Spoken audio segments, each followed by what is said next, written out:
Good day, dear students. How are you? I hope that you have learned something from our previous lessons. Now, let's proceed to the anthropological perspective of the self. At the end of our learning session, you are expected to explain anthropology and socialization, discuss contemporary culture and the agents of socialization, describe the transformation of Ifugao culture from the olden times to present, and recognize the importance of culture in shaping yourself. So, what is anthropology? If philosophy is the love for wisdom and sociology is the study of social aggregations and interactions, what then is anthropology? Okay, it says here that this is the study of people throughout the world, their evolutionary history, how they behave and adapt to different environments, communicate and socialize with one another. So there is already an emphasis on behavior in the environment of different generations. Anthropology is concerned both with the biological features that make us human and with social aspects as well. So, biological times social aspects are considered focus of the anthropology.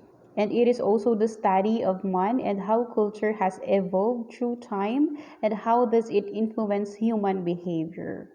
Okay, dito pwedeng isipin na ano kaya ang kaugalian ng mga tao noon at ano yung epekto niya sa mga bata ngayon. Yung ganun. And of course, anthropology is how we see ourselves, shapes our lives, and is shaped by our cultural context. What kind of culture one has been practicing is greatly influenced by factors surrounding that person. An example of which is me. I am from Baguio City, but I am now married to an Ikiangan guy. So I am now exposed to the lives of this society, and I consider it as a means for me to be flexible and to gradually adapt their culture, especially that it is leaning towards cultural spirit, communal spirit. Anthropology subdisciplines. First, cultural. Second, ethnography. Third, ethnology. Four, archaeological. Five, biological. And sixth, linguistics. So let's dissect this one by one.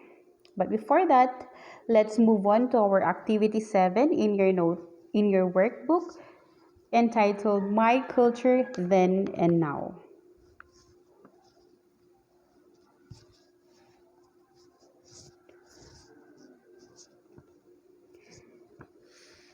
In your activity, you should describe the transformation of Ifugao culture from the olden times to present. Using the table in your workbooks, show the Ifugao culture then and now in the following aspects. Write your answer in the boxes of your workbook. So, by the way, correction, this is activity number 6. There are 5 indicators there. First are the families, kinship, and descent. Second, language and communication. Third, making a living. Fourth, political systems. Fifth, religion. So in the second and third columns are your differentiation from then and now. Okay, so the families of Ifugaos from 1950 to 2021. So, yung mga na-observe or pwede nyo pong kausapin dito ang mga older brothers, your apus, your mamas and papas for you to be able to complete answering this activity 6. Okay, the result of your activity must be submitted through the hard copy that I distributed, or if you were not given a hard copy, then I would collect it through the Google Classroom. Okay, so let's proceed. Whatever you have written or will write in activity 6 are essential for you to know the differences of your Ifugao culture then and now, and what do you think you should adapt from the then so that the now will be better. Okay, so let's proceed to the contemporary culture and the agents of socialization. It says here that socialization is the process whereby an individual learns to adjust to a group or a society and behave in a manner approved by the group or a society. Kaya meron tayong tinatawag ngayon na norm, yun yung sineset ng society natin na i-follow natin. So that norm is part of socialization. It is also the whole process of learning throughout the life course and is a central influence on the behavior, beliefs, and actions of adults as well as of children. A very good example of this is when my husband and I visited that church in Alimit Hukab, wherein I was really struck by their bond because the church members really are feeling each other's feeling. Kumbaga, hindi lang sympathy, empathy ang meron sa kanila. Okay? Tapos, the way they socialize, the adults are very friendly with each other, that they eat with each other. Merong eating fellowship, hindi lang po yung service doon mismo sa church. Tapos, yung lines na binabanggit ng mga adult church members na see you next time kapag merong bagong bisita, umay kayong mananan. Tapos, yung magbibigay sila ng awil, it's either manok or yung mga i-gift nila ng mga prutas, ganon, mga karne paminsan, ay nakikita ng mga bata, ng mga younger generation. Kaya naman, through socialization, through this process, napapas yung positive aspect ng culture. Pero it's time for us to ponder, ano kayang negative aspect ng Ifugao culture ngayon ang nagpapatuloy na sa tingin natin in the future ay dapat ma-amend or kumbaga unti-unti siyang mawala para naman mas maganda talaga yung culture. So, hindi ko dinidictate pero it's up for you to ponder on. Okay? Sabi nga natin, self-evaluation and evaluation of what is really affecting our self-identity must be a continuous process. Okay, next. The agents of socialization, as I've said a while ago, the macro and micro systems in the society, they are agents of socialization. First, your immediate surrounding, your family. Okay? What changes can you observe within your family? You could interview, if you wish, your parents on how they got married, on what cultural practices they still considered when they married. Nung nag-marry ba sila is meron ng konsepto ng engagement or wala pa? At nung year 2000 and onwards, doon lang nagkaroon talaga ng konsepto ng engagement before ikasal ang mga taga-Ifugao. O pwedeng tanungin iyon. Okay, laxity in sex relationship, economic dependence. Kung noon, very Maria Clara ang ating mga kababaihan na dapat mga lalaki lang ang nagkakaroon ng first move. Ngayon dahil nagkakaroon na ng liberalism, kumbaga, and open-mindedness and the like, gender equality.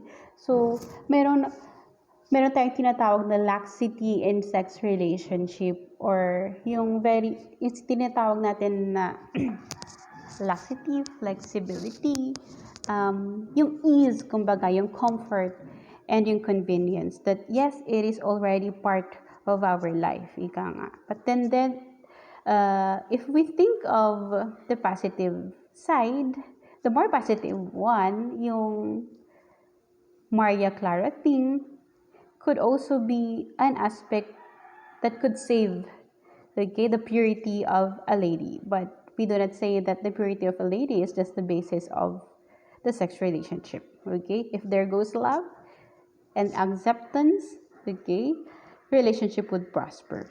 The economic dependence.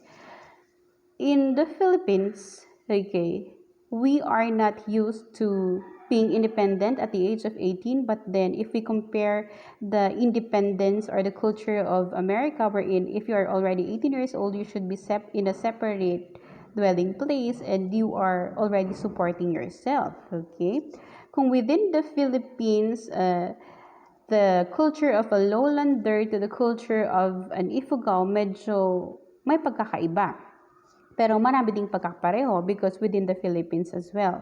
In the Ifugao culture, when we say we are family and we are living, kahit extended family pa man yan, we are living in one house, hindi yun tabu. Ayan. Kasi yung communal spirit, the spirit of a family is already there. So, kumbaga, the economic independence that we observe from the Westerners ay hindi natin masyadong makikita ngayon. Bagkus, kung meron ng sweldo ang isang bata or isang youth, ay magko-contribute siya para mas maging maganda yung economy within the family or the household. That is as per my observation, okay? You also have your observations and you could add them to make this lesson more meaningful. Next, the smaller family, okay? There is already a decline of religious control and there is philocentric family. Okay, that is for you to search on. Next, in the school setting, we have technology which are being used more frequently on regular basis and meron na talagang mga computer subjects para naman makathrive tayo and we keep abreast on our modern world. The information communication technologies have emerged as important tools for teaching and learning, especially nowadays, as you could see. Yung mga applications na hindi natin na-explore noon ngayon hinahanap natin, sinesearch natin para mas magaan lang yung teaching and learning. And of course, education comes out as a prerequisite. Religion is a cultural universal because it fulfills several basic functions within human societies. But I'd like to reiterate here that religion is not spirituality and spirituality is not religion. It is just one way for us to develop our spirituality, okay? So, grace through faith, okay, is very important. Religion is a basic requirement of group of life. Okay? Pero meron din tayong mga kinoconsider na walang religion. Okay? Walang religion but they believe to God. Okay? Hindi sila sumasali sa religious sects pero nagiging independent sila sa pagbabasa ng Bible. So there are various ways on how to show our faith, okay? Dito sa Ifugao alone, I have observed that there are a lot of sects, okay? Yung mga religious na sects na merong Pentecost, in one city merong ganito, sa isang city ulit merong ganito, so magkakaiba. Regardless of what group do we belong, okay? As long as we believe the true gospel of God, it should not be a means for us to divide the body of Christ. Bagkus, okay, we are one in spirit. Next, functionalists suggest that it is a requirement for both society and individual because it serves manifest and latent functions.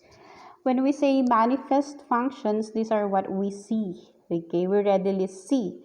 And if we say latent functions, ito na yung mga underlying meanings or hindi natin nakikita. Okay? So, sa religion kasi, we go to, for example, we are required to go to church physically through our long dress, through our, yung medyo hindi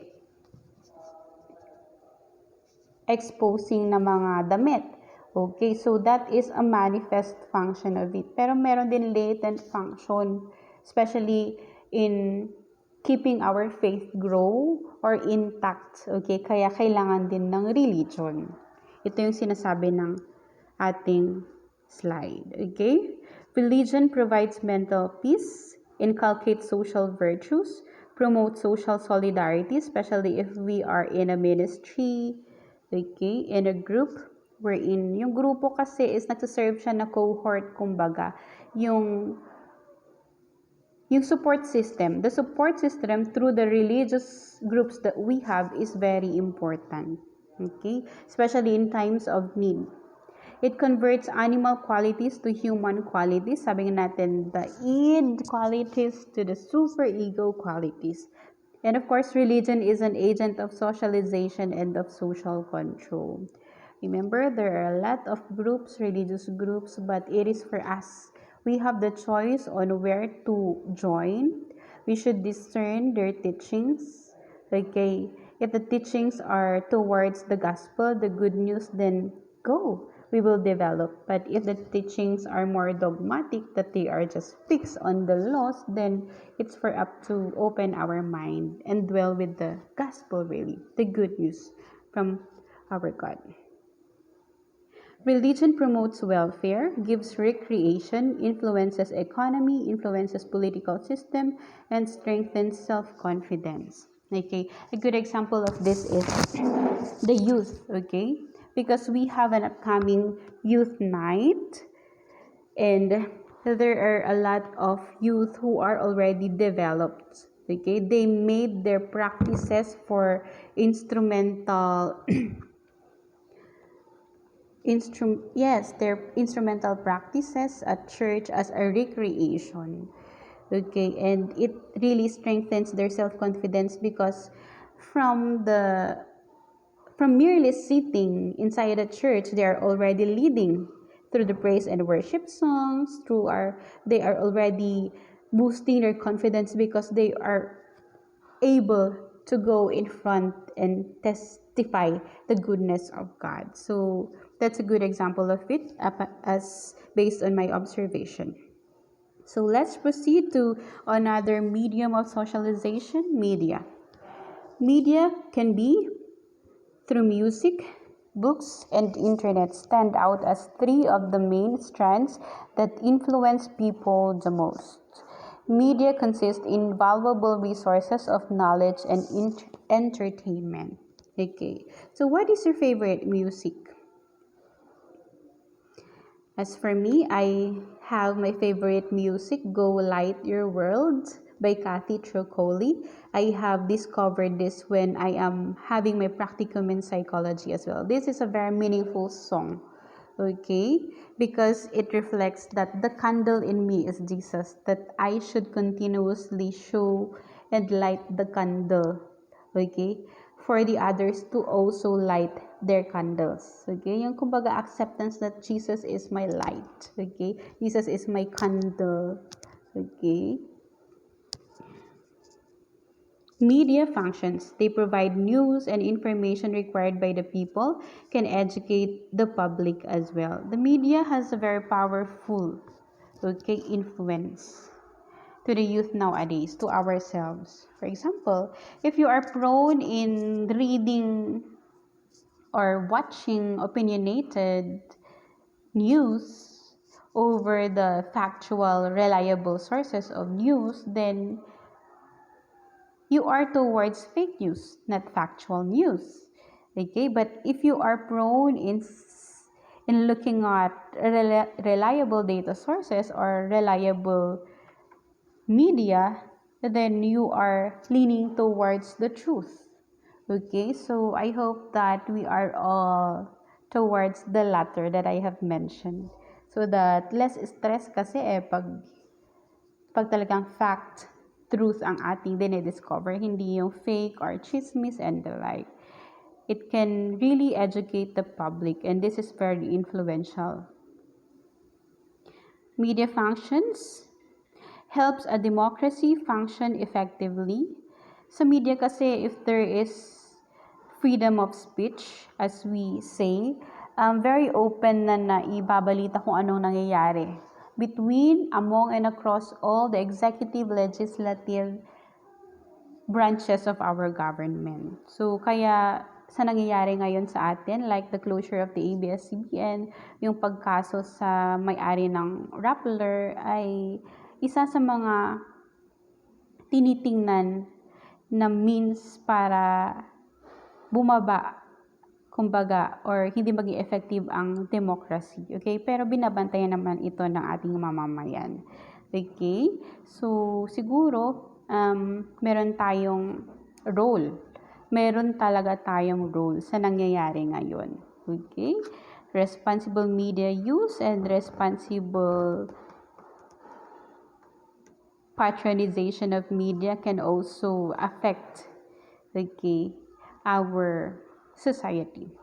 It can also entertain people. It can act as an agent of change in development. That's why I love the G Diaries, okay? Yung G Diaries kasi pinapakita niya yung mga potential tourism spots within the Philippines, then kung paano matulungan yung mga na-organize na community para within their community nakikita sila dahil na-develop na yung site, yung ganon. Tapos nagiging skillful na yung mga people within the community na kahit hindi sila punta sa Manila or highly urbanized places, marunong na sila at kumikita na sila at nape-preserve pa nila yung environment nila. So, yun yung pinapakita ng G Diaries. Okay, so the G Diaries acts as an agent of change in development. Another has brought people of the world closer to each other, especially now, okay, that we have the social media networking sites. These are very essential for us not to be really socially distant from each other despite the pandemic. Kaya yung social distance, let us, okay, change that into physical distancing. Okay, we are just physically distant, but we are socially near because of the help of the media. Next, it promotes trade and industry through advertisement. During the pandemic, meron ng mga lumabas na ang dami-daming online sellers. Okay, kaya naman ni-require ng BIR na magkaroon ng permit ng mga online sellers. So, it is one of the evidences that media alone promotes trade and industry despite the pandemic. Next, it can help the political and democratic process of a country. Okay, through the news that we have, opinionated ba yan or factual, kung nababasa natin through digital resources or printed media, meron tayong nagiging stake kasi sinasabi din natin yung opinion natin.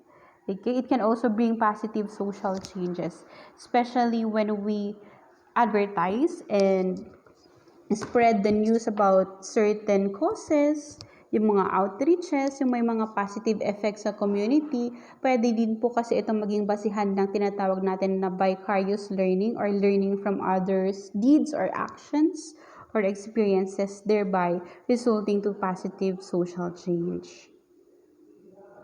Okay, there are significant studies related to social media. First is the internet addiction disorder, which ruins lives by causing neurological complications, psychological disturbances, and social problems. So, the responsible media use and also entails us to be responsible, okay, in our daily life. Baka yung lifestyle natin nag-iba na. Okay, to the point na yung social media na ang kumukontrol sa atin at hindi yung technology ang kinokontrol natin. So, let us be vigilant to this because these have effects on our psychological health. Our holistic well-being can be affected by irresponsible media use. Okay, a short text or tweet for at least 140 characters is ideally suited to send your dopamine system raging. Okay. So the dopamine is, of course, the happy hormone that we consider in the world of psychology. Next. The American Journal of Public Health noted that more people using the internet is positively correlated to a higher general population suicide rate. Okay. Kaya we do not advocate for the negative news which are circulating in Facebook kasi maraming nare-reach ang Facebook ang mga post natin kaya dapat responsible talaga tayo. Dahil we never know that we are already affecting someone, okay, or triggering someone with mental illness na pumunta or humantong doon sa, kumbaga, suicidal activity. So, let us help spread positivity. Hindi naman yung tinatawag na toxic positivity na dapat positive lang lagi, na walang negative, and so on and so forth. No. We are saying that we should be responsible in our posts so that we are helping those, especially those with our already bad experiences when it comes to mental health, especially nowadays. Okay, dahil the pandemic really affects our mental health. Next, social media is used by girls to make themselves cooler than they really are. Okay, we will also tackle this in the digital presentation of self. So, minsan yung presentation natin when it comes to the digital platform ay hindi siya congruent sa talagang sa atin. Okay? Pero, we will learn here na yung real self natin across all levels, across all means in presenting ourselves ay importante. Okay? Kumbaga, true self ang ating pinapakita, hindi fake self. Okay, don't forget that one of the nuggets of wisdom to be shared here is that your culture is your identity and personality. It gives you spiritual, intellectual, and emotional distinction from others, and you should be proud of it. Thank you. Okay, kindly accomplish the other activities on promoting Ifugao culture as well.